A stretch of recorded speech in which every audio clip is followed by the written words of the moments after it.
Хөдөө явахаар ингээд гоё агаартай байдаг. 100 ер нь хамгийн гоё байдаг. Өглөө босоод хүрээсэн. Баас масаа цэвэрлэн өгөх. Манай хичээгээд гэртээ хондгоо. Гэхдээ хоноо тогтооно гэд өөр газар майхан барьчаад хоноод идэг байхгүй юу? Тэгээд тэгтэн би бас очиод тэгээд борцогтой бас байдیں۔ Тэгээд би тэрийг идээд лийчихдээ. Өмнөх монголчууд цаг агаарыг шууд харж мэддэг байсан. Одоогоор монголчууд телевизээр хардаг болсон. Булганы сайхан сүмрээ амтдаг. Тэгээ айраг нь хамгийн гоё. Морь унаад хонь өдрийн ирвэл Би бас морь ундаг. урдчихсан. Хөдөө очоор ах ихтэйгээ уулздаг. Ажилтан тусалдаг. Өглөө босоод манай эгчмээ сүү хөөрүүлээд өчтдөг. Тэгээд би уучаад дараа нь гараад тэгээд хоноо харчаад буцаад гэрлүүг ороод нэг баг оюун ухааны зүйл юм уу да тэгээд шагаамаага тоглоод ижидий. Ерөнхийдөө тэгээд өнгөрчдөг миний өдөр. Би 9 настайгаас хөдөө явж морь унсан. Тэгээд ангуудаа унж утсан чинь гайгүй. Тэг гоё исэн. Тэг би морин тэгээд хөдөө очих болгондоо морь унмаар санагддаг. Тэгээд тугалтайгаа тоглодог. Тулуудаа уйдаг. Тулуудаа туудаг. Гүзэлцэн төөхөд эмээ өвөтэйгээ бас ах эгчтэйгээ цуглуулдаг болохоор бүр ийм том тоогоор дүүржсэн. Тэгээд гүзэлцэний чанмал хийдэг. Бас гишүүн түгээд гишүүний чанмал хийдэг. Тэгээ манай эмээгийн гишүүний чанмал амар гоё. Би бүр гэртээ манад одоо 2-3 шил байгаа. Манайх хөдөө ногоол ирдэг.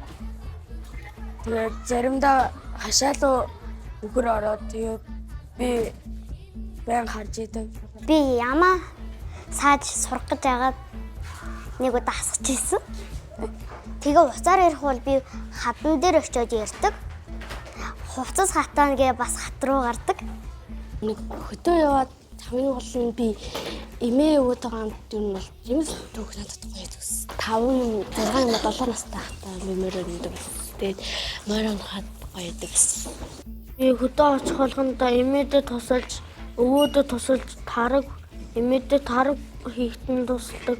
Өвөөдөө хон туухтан тусалдаг. Тэгээд миний нэг өдрийн амьдрал тийм гоё идэг.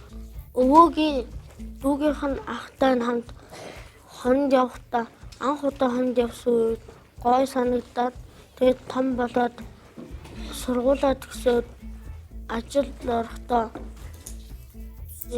ажилд орохгүй шууд малчин болно. Малчин айгүй гоё лээ. Хөдөө гоё санагддаг надад. Одоо бидний одоо байрлал газар хажууд нэг хиймэл зүрхэн нуур байдгийг. Тэгээд амар хоолоо сах юм амар үзэсгэлэнтэй байдгийг. Амар гоё, цэцэг навчтай, агааранч гоё, тэнгэрэнч гоё, бүх юм гоё боллоо надад таалагддаг. Морь санжин. Тэгээд дахиад морь унах. Дахиад морь унмаар. Би өөрөө ямар нэг юм нөгөө зүрхний дутагдaltaй болохоор агаар надад их хэрэгтэй болдог. Хөдөө утас идэггүй болохоор илүү амар юм шиг санагддаг. Би уцаа авахын оронд хөдөө яв. Хамгийн бахархдаг тийм хайртай зүйл чинь юу вэ? Байгаль. Гэр бүл. Ийм сайхан нутагтай тэгээд ийм гоё алсын төрсөндөө бахархдаг. За тэгвэл өвөөгийнхээ хамгийн их чамд захиж хэлдэг зүйл нь юу вэ? Өвөөгийн ер нь намайг сайн хүн байж байгаарай л гэдэг. Миний хүү ухаантайгаараа хичээлдээ сайн байгаарай. Удахгүй чи том болоод компани захид болно шүү гэж тагтдаг. Өвөө эмээтэй хайртай шүү. Хүн чаднаа. Том болоод таныг асарнаа. Би танд хайртай шүү.